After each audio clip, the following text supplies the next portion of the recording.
있습니다. 오늘 요한복음 이 9장 말씀은 예수님과 제자들이 길을 가다가 앞을 못 보는 맹인을 만나는 그런 일들을 기록을 하고 있습니다. 근데 이 맹인이 살다가 앞을 못 보게 된 것이 아니라 태어날 때부터 앞을 보지 못하는 맹인이었다, 이렇게 말씀을 하고 있는데요. 이 맹인을 가다가 만나고 예수님의 제자들이 예수님께 질문을 합니다. 그 질문이 요한복음 9장 2절에 있는데 같이 읽어보겠습니다. 제자들이 물어 이르되 라삐여, 이 사람이 맹인으로 난 것이 누구의 죄로 인함이니까? 자기니까 그의 부모니까? 제자들은 이 앞을 못 보게 태어난 이 사람에 대해서 이 일이 누구의 죄 때문에 이런 일이 생긴 건가요? 이렇게 물어보고 있습니다. 이 맹인의 죄 때문인가요? 아니면 부모의 죄 때문인가요? 제자들이 하는 질문을 가만히 생각을 해보면요, 맹인으로 태어난 것이 죄 때문이라고 이미 정해놓고 질문을 하고 있습니다. 만약에 이것이 맞다면 죄를 안 지은 사람들은 다 건강하게 된다, 이런 말이 되는 것이죠. 이런 모습이 우리들의 생활 속에도 많이 있습니다. 흑백 논리라고 말하죠. 네가 흰색 편이 아니면 너는 까만색 편이다, 까만색 편이 아니면 너는 흰색 편이다, 그냥 바로 정하는 것이죠. 그게 흑백 논리입니다. 그런데 이 세상에 색깔이 두 가지만 있겠습니까? 까만색, 흰색 말고도 정말 너무나 많은 색들이 있습니다. 우리의 생각도 마찬가지죠. 우리의 생각이 딱 두 가지만 있겠습니까? 두 가지가 아니라 20가지, 200가지 정말 너무나 많은 생각들이 있습니다. 이렇게 많은 색깔과 생각들을 다 이해하려면 얼마나 힘들고 어렵겠습니까? 그 많은 의견들을 모아서 뭔가 정하려고 하려면 쉽지가 않을 겁니다. 많은 시간이 걸리고 많은 노력이 필요할 겁니다. 그런데 이 흑백 논리는 이렇게 이해하기 어려운 것들을 쉽게 해주는 방법 중에 하나인 것 같습니다. 흑 아니면 백이다, 백 아니면 흑이다, 이렇게 정하니까 얼마나 쉽고 간단합니까? 태어날 때부터 앞을 보지 못하는 이 사람이 죄 때문에 이렇게 된 것이다, 이렇게 정하면요, 이해하기가 너무나 쉽습니다. 하지만 이것은 성경에서 말씀하는 것이 아닙니다. 성경에서는요, 흑백 논리로 말씀하지 않습니다. 성경에서 말씀하는 것은 하나님의 마음을 전하고 있습니다. 하나님의 마음이 어떻게 흑백으로만 표현될 수 있겠습니까? 한국 속담에 보면요, 많이 뗀 굴뚝에 연기 날까, 뭐 이런 속담이 있습니다. 굴뚝에서 연기가 모락모락 나는 것을 보면 아, 저 밑에서 장작으로 불을 피우고 있구나, 그래서 연기가 나는구나, 연기가 나는 데는 다 이유가 있다, 이렇게 생각을 하는 겁니다. 맹인으로 태어나 앞을 못 보는 것도 이런 식으로 생각하면 너무나 쉽게 이해가 됩니다. 앞을 못 보게 된 것을 보니 지은 죄가 있는 게 분명하다, 이렇게 생각하면 얼마나 간단합니까? 그리고 본인도 그렇게 생각할 수 있어요. 내가 이렇게 앞을 못 보는 것은 내가 알지 못하는 조상들이 죄를 지어서 이렇게 됐구나, 이렇게 생각하고 그냥 살아갈 수가 있습니다. 다른 방식으로 이유를 찾으려고 하면 너무나 복잡하고 어렵기 때문이죠. 이유를 찾기 위해서 많은 시간도 필요하고 노력도 필요하기 때문입니다. 그래서 사람들은 빠르고 쉽게 답을 찾고 싶어 합니다. 제자들도 이 쉽게 답을 얻기 위해서 질문을 하고 있습니다. 누구의 죄 때문인지는 모르겠지만 이 사람이 앞을 못 보고 태어난 것은 죄 때문에 그렇다, 이렇게 답을 정해 놓은 것이죠. 제자들은 이 질문을 통해서 맹인 스스로의 죄 때문이다, 부모의 죄 때문이다, 답을 빨리 듣기를 원했습니다. 여기 계신 분들은 다 매일 꾸준히 성경을 보실 거라고 저에게 생각이 되는데, 그 성경을 읽을 때마다 궁금한 게 생기지 않으시나요? 그러면 어떻게 하십니까? 아, 하나님 말씀이니까 그냥 받아들이고 넘어가자, 이렇게 하시나요? 그러시면 안 좋습니다. 그 모를 때마다 그냥 넘어가지 마시고 고민을 하셔야 됩니다. 깊이 고민을 해도 여전히 풀리지 않는다면 어떻게 해야 할까요? 그렇다면 기도를 해야 됩니다. 기도를 하면 성령님께서 우리가 알지 못하는 그 말씀들을 이해할 수 있도록 도와주시고 해석할 수 있도록 인도해 주십니다. 하지만 이렇게 하는 게 말처럼 쉽지가 않습니다. 빨리 답을 알고 싶은데 시간이 오래 걸리기 때문이죠. 그래서 나는 성경 신학자도 아닌데, 목회자도 아닌데, 그냥 넘어가자, 이러고 넘어갈 수가 있습니다. 그리고 또 어떤 분들은 그래도 나는 성경 읽지 않았냐, 안 읽은 사람보다 잘한 거 아니냐 이렇게 생각하고 또 넘어갈 수가 있습니다. 그런데 또 궁금하신 분들은 신앙의 선배들이나 목회자들을 찾아가서 물어보게 되겠죠. 그러면 궁금한 것이 어느 정도 해결이 될 수가 있습니다. 하지만 시간이 지나면 어떻게 됩니까? 답을 듣고 있을 때는 이해가 되고 알 것 같은데 시간이 지나면 다 잊어버리게 됩니다.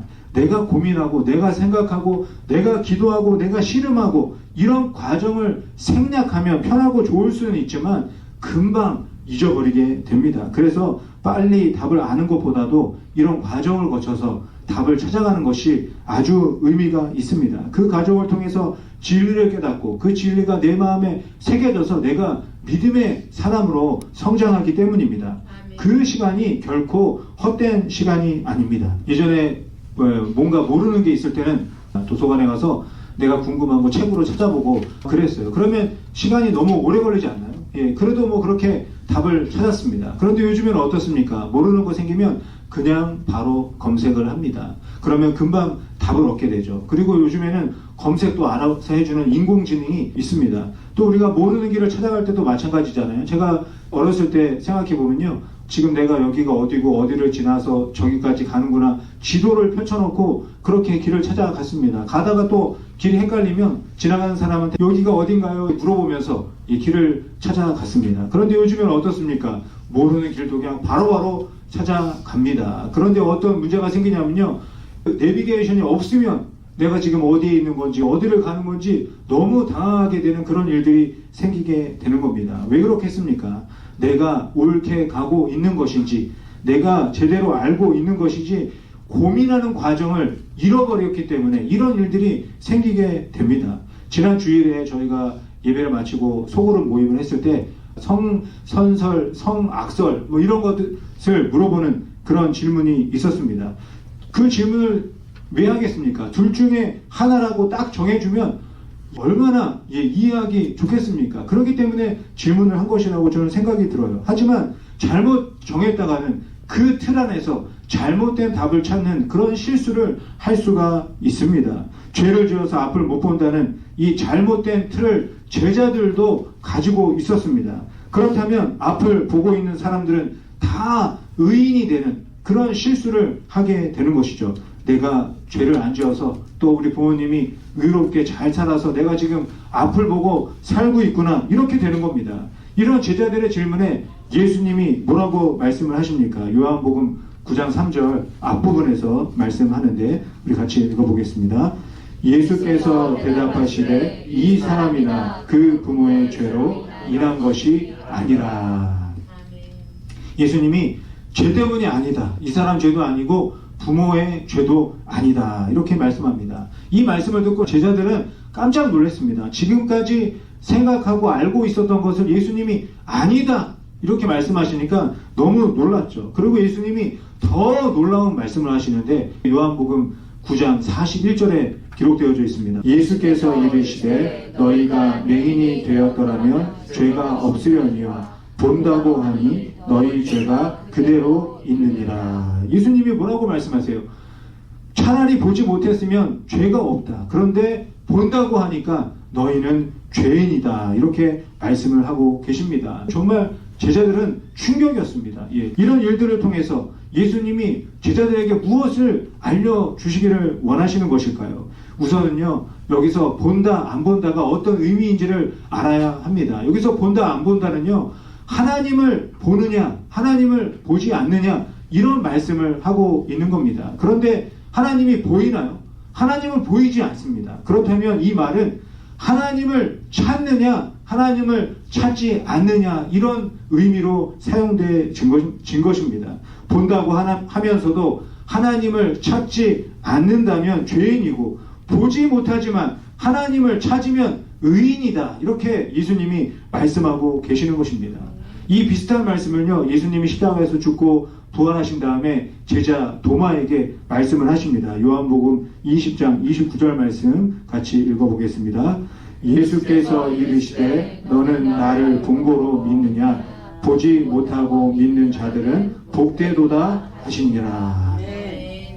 볼 수 없는 하나님을 찾는 자들은 복 있는 사람이다. 예수님이 제자 도마에게 이렇게 말씀하고 계십니다. 사랑하는 성도 여러분, 예수님이 오늘 이 제자들과 함께 이 맹인 앞을 왜 지나가셨겠습니까?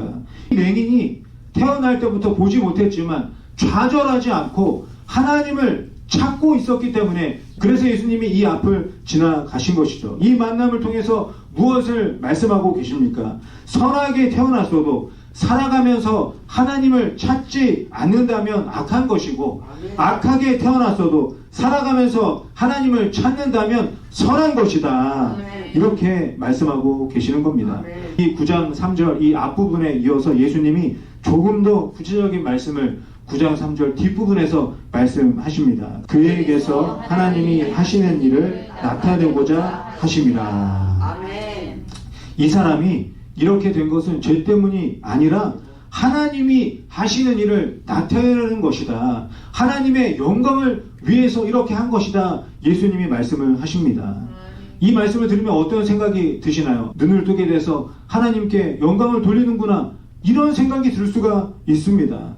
아팠는데 건강하게 되면 하나님께 영광이구나. 가난했는데 부자가 되면 하나님께 영광이구나. 실패했는데 성공하면 하나님께 영광이고, 꼴등이었는데 1등이면 영광이구나. 앞을 못 봤는데 보게 되면 영광이구나. 이런 생각을 쉽게 하게 됩니다. 그런데 지금 말씀을 잘 보시기 바랍니다. 보지 못하는 것이 죄 때문이 아니라 보지 못하는 상황을 통해서도 하나님이 영광을 받으시는 놀라운 일을 나타내게 될 것이다 말씀하고 계십니다. 다시 말씀드리면, 앞을 보지 못하면서 이 세상을 사는 사람이라고 해서 하나님의 영광을 드러내지 못하는 것이 아니다. 보지 못한다고 죄인 취급하지 말아라. 이렇게 예수님이 말씀하고 계십니다. 우리도 마찬가지입니다. 아프다고 해서 하나님의 영광을 드러내지 못하는 것이 아닙니다. 가난하다고 해서, 실패한다고 해서, 꼴등이라고 해서 하나님의 영광을 드러내지 못하는 것이 아닙니다. 아픔과 가난과 실패와 꼴등은 하나님에게 하나도 중요하지 않습니다. 하나님에게는 뭐가 중요하겠습니까? 아픈 몸을 갖고도 하나님을 찾고 있는가? 가난한 삶 속에서도 하나님을 찾고 있는가? 실패하면서도 하나님을 찾고 있는가? 꼴등이라도 하나님을 찾고 있는가? 앞이 보이지 않아도 하나님을 찾고 있는가? 그렇다면 하나님께 영광이다. 이렇게 말씀하고 계십니다. 반대도 마찬가지죠. 아프지 않고 건강하면서도 하나님을 찾지 않으면, 가난하지 않고 부자이면서도 하나님을 찾지 않으면, 하는 일마다 성공하면서도 하나님을 찾지 않으면, 맨날 1등만 하면서도 하나님을 찾지 않으면, 두 눈 뜨고 본다고 하면서도 하나님을 찾지 않으면 하나님의 영광을 가리는 삶이 되는 것입니다. 이렇게 말씀하시고 예수님이 이 맹인의 눈을 뜨게 해주십니다. 요한복음 9장 6절 7절 말씀 읽어보겠습니다. 이 말씀을 하시고 땅에 침을 뱉어 진흙을 이겨 그의 눈에 바르시고 이르시되 실로암 못에 가서 씻으라 하시니, 실로암은 번역하면 보냄을 받았다는 뜻이라. 이에 가서 씻고 밝은 눈으로 왔더라. 예수님이 이 사람의 눈을 뜨게 해주십니다. 진흙을 발라가지고 가서 실로암 가서 씻어라 이렇게 말씀하셔서 이 사람이 그대로 했더니 눈을 뜨고 보게 됩니다. 이 일 때문에 사람들이 너무나 궁금한 거예요. 누가 이 맹인의 눈을 뜨게 했는가 궁금해서 이 맹인에게 물어봅니다. 요한복음 9장 11절에서 맹인이 대답을 합니다. 대답하되 예수라 하는 그 사람이 진흙을 이겨 내 눈에 바르고 나더러 실로암에 가서 씻으라 하기에 가서 씻었더니 보게 되었노라. 이 맹인이 자신의 눈을 뜨게 하고 보게 해준 사람이 예수다 이렇게 말하고 있습니다. 그런데 정작 예수님은 뭐라고 말씀하십니까? 예수님은 요한복음 9장 4절에서 이렇게 말씀하십니다. 때가 아직 낮음에 나를 보내신 이의 일을 우리가 하여야 하리라. 나를 보내신 이의 일을 내가 한 것뿐이다. 하나님이 하신 것이다. 하나님의 영광이다. 이렇게 말씀하고 계십니다. 예수님은요 항상 하나님을 찾는 삶을 사셨습니다. 병을 치료해줘도 하나님을 드러내고, 많은 사람들을 먹이고도 하나님께 감사하고, 율법과 말씀을 해석할 때도 하나님을 사랑하라라고 해석해 주셨습니다. 반대의 경우도 예수님은 똑같이 하셨어요. 병을 치료하지 않을 때도, 기적을 베풀지 않을 때도, 사람들에게 말씀을 가르치지 않을 때도 예수님은 항상 하나님을 찾고 하나님과 함께 하셨습니다. 이것 또한 하나님께 영광 돌리는 삶이라고 알려주고 계십니다.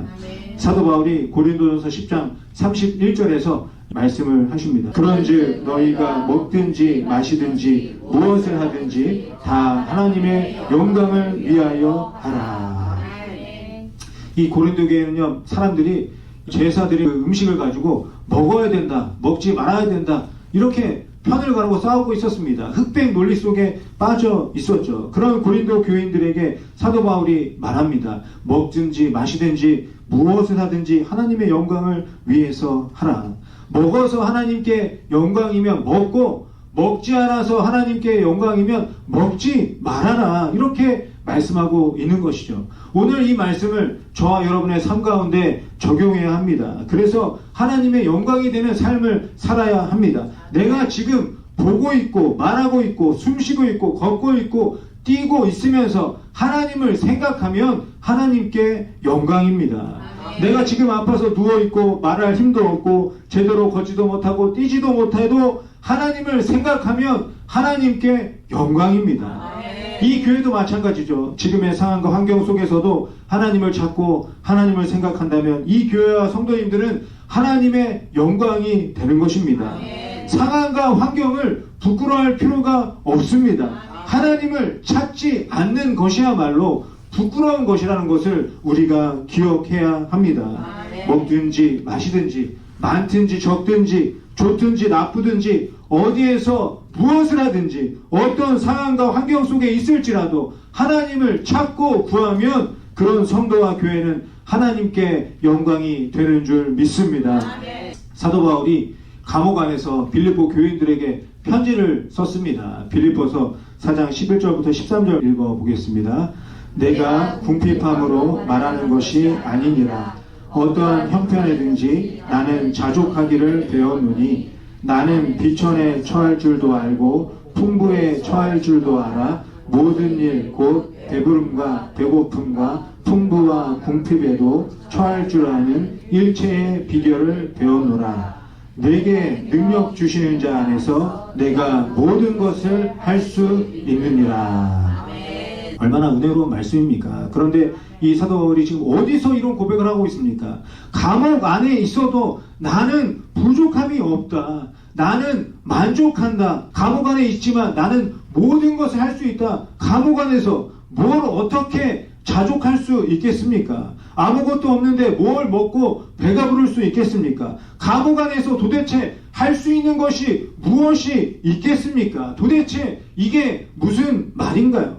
예수님이 나를 감옥에서 나오게 해주시고 나의 건강을 회복시켜 주시고 먹을 것을 주어서가 아니라 오직 예수님 한 분 때문에 나는 자족한다. 나는 만족한다. 나는 배가 부르다. 이런 고백을 하고 있는 겁니다.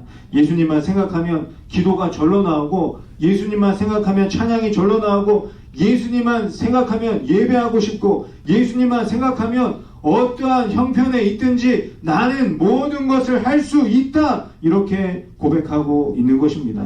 감옥 안에 있으면서도 하나님을 찾는 삶, 이것이 바로 하나님께 영광이다. 사도 바울이 보여주고 있습니다. 예수님이 마태복음 6장 31절에서도 말씀하십니다. 그러므로 염려하여 이르기를 무엇을 먹을까 무엇을 마실까 무엇을 입을까 하지 말라. 무엇을 먹을까 입을까 마실까 이런 고민하기보다 하나님을 더 깊이 생각하라고 말씀하고 계십니다. 먹는 것보다 마시는 것보다 입는 것보다 하나님을 더욱 생각하면 하나님으로 가득 채워지고 진정한 만족을 누리며 살 수 있다 알려주고 계십니다. 가장 먼저 어디에서 무엇을 하든지 하나님을 찾는 삶이 그의 나라와 그의 의를 구하는 삶이 되는 것입니다.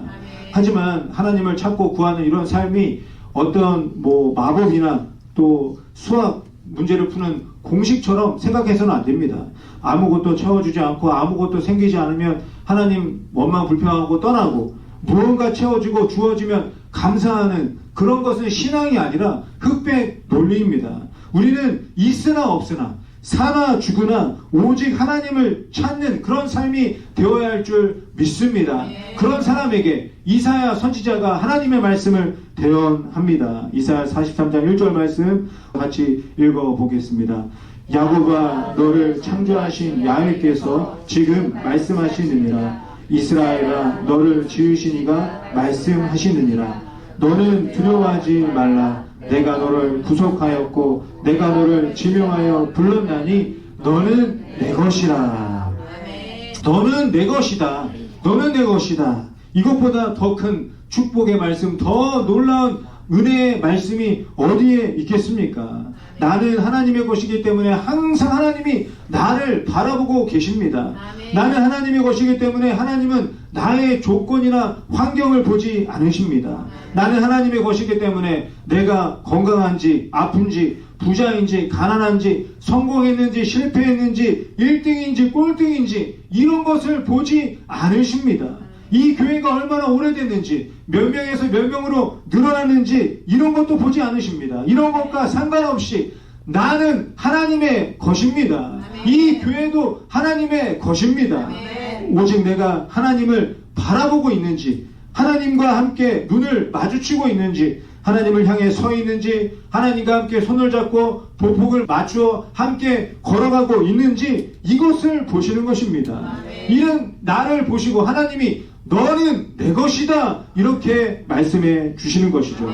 무언가 의미 있고 무언가 대단한 일을 했기 때문이가 아니라 하나님을 찾고 구하는 그런 나의 삶이 하나님께 영광이 되는 것입니다. 스바냐 3장 7절, 17절 말씀 함께 읽어보겠습니다. 너의 하나님 야훼가 너의 가운데에 계시니 그는 구원을 베푸실 전능자이시라. 그가 너로 말미암아 기쁨을 이기지 못하시며 너를 잠잠히 사랑하시며 너로 말미암아 즐거이 부르며 기뻐하시리라 하리라. 하나님을 찾고 하나님으로 가득한 사람은요 하나님의 기쁨과 영광이 될 수밖에 없다 말씀하고 있습니다.